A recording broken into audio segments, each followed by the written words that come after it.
The release of Atomic Heart in 2023, a Russian-made first-person shooter, got me thinking about the difference between foreign film standards and foreign game standards when it comes to the language they're experienced in. Well, it wasn't really the game that inspired it, it was more the reaction to the very common criticism of the English voice acting. It's not that the English is bad, it's grammatically correct, pronunciation is great, it sounds natural, but the performances are incredibly grating. Setting aside the occasional horny robot, what a brute! Oh, I love tough guys! I'm on fire! The main offender is the protagonist, who is cocky, dismissive, and speaks in really off-putting modern American English in a setting that's supposed to be 1950s Russia. It contradicts the world and tone of events, and makes the character incredibly unlikable. Lousy prick. Yeah, many happy returns. Cut to the chase, would you? I've got places to be. Whatever that guy's been smoking, sign me up.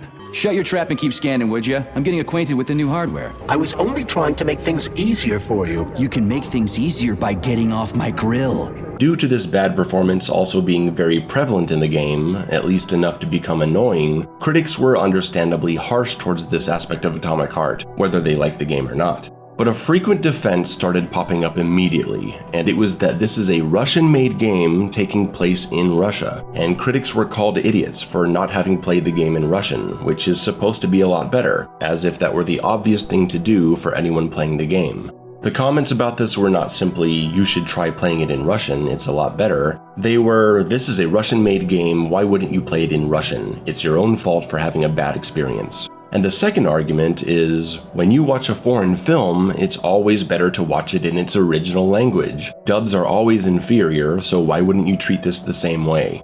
I'd like to address both of these arguments by bringing up one simple point. The foreign film industry is very different from the foreign games industry. Foreign films, for the most part, are made in their own languages, while also being primarily targeted towards the audience that speaks that language or lives in that country or part of the world. Amélie may be a globally adored French film now, but it's not like it was released around the world on the same day when it came out in 2001, looking for success in the English market. No, it opened in France and a couple other countries in Europe with French-speaking populations, until later expanding globally due to its solid reception. If you want a more recent example, Parasite, made in Korea with characters speaking in Korean, went on to win Best Picture at the American Oscars after its phenomenal success, but it released in Korea first for the Korean-speaking audience, despite already having entered deals for international distribution due to our more globally connected world of today. One of my favorite movies, Let the Right One In, based on the Swedish novel, was made in Swedish with a debut planned for Swedish audiences, which it got, along with a limited run in the US due to a stellar festival response. So what's my point about all this? What I'm saying is that foreign films, by design, are not planning for a global $100 million success and high exposure to the English-speaking market. No one is going to buy Tropa de Elite, made in Brazil, and expect all the actors to be speaking perfect English. The best they'll get is a professional English dub, and while it's probably not perfect, dubbing performances have certainly gotten better over the years. But you can't get too upset about the English dubbing when a movie wasn't even made with English-speaking audiences in mind as the initial target audience. You deserve good dubbing in your own language, yes, but the preferred experience of a foreign film will always be the language it was made in. Now, the video game industry is quite different, as are the expectations of the gaming market. In video games, we have many studios in non-English speaking countries making games for global consumption. Metal Gear Solid, made by Japanese company Konami, has a high amount of effort put into its English performances. Versions with other languages were available as well, but the English version got just as much dedication as the Japanese. And later sequels only included English outside of the Japanese version, because that's how important it is to target the English-speaking market. Polish studio CD Projekt Red did not make Cyberpunk in Polish and expect English-speaking audiences to pick Polish instead of English just because they're a Polish studio. They had great English performances, and CD Projekt Red puts a lot of work into the localization of their games, so that people of all kinds of languages, not just Polish and English, can play their games in their own language and feel like it was actually designed to be experienced that way. They do this because they know they are releasing their games to a global market. So we have international studios that make their games with multiple languages in mind, but we also have many international studios making games solely in English, because that's the standard in this market. If you release your game looking for worldwide success and you have no English option, you're sabotaging yourself. We have Sifu, made in France, but set in China, releasing with only English audio, because that's the market standard. Studios big and small know that English needs to be a priority if they're looking for success outside of local markets. But it's not just that, it's the audience as well. It's the world. It's what we as consumers are used to. And that's another big difference between video games and movies.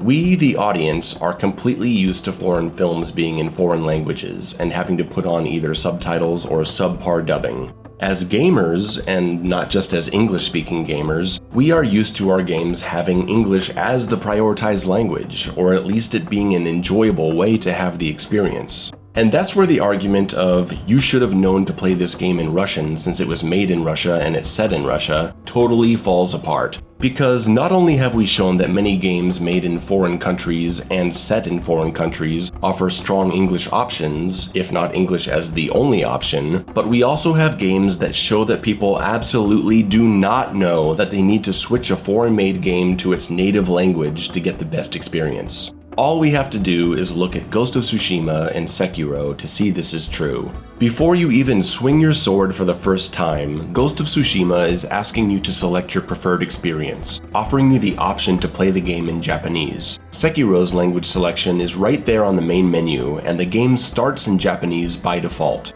Playing in Japanese is definitely the best way to experience those games, as they're set in Japan with Japanese characters. But can you imagine how many people wouldn't have gotten that experience if the game hadn't prompted them with the option at the start, or started automatically in Japanese? All those people who never would have had the idea of, yeah, you know what? This game is set in feudal Japan, why don't I play it in Japanese and get a more true experience? You can't count on everyone to think of this themselves and go into the options and change the language without being prompted to do so, because as I've already established, it is not the norm. The gaming market is not the film market. Atomic Heart was made in Russia, yes. It has dedicated Russian dialogue for its story that's set in 1950s Russia, yes. But it is not a game that was set to release in Russia first, like a foreign film would, and expand into other territories because of its success. It was a big-budget title with 5 to 6 years of development time, released to a global audience on the same day, an audience that needs to be told about the preferred experience of Russian audio, and they didn't do that.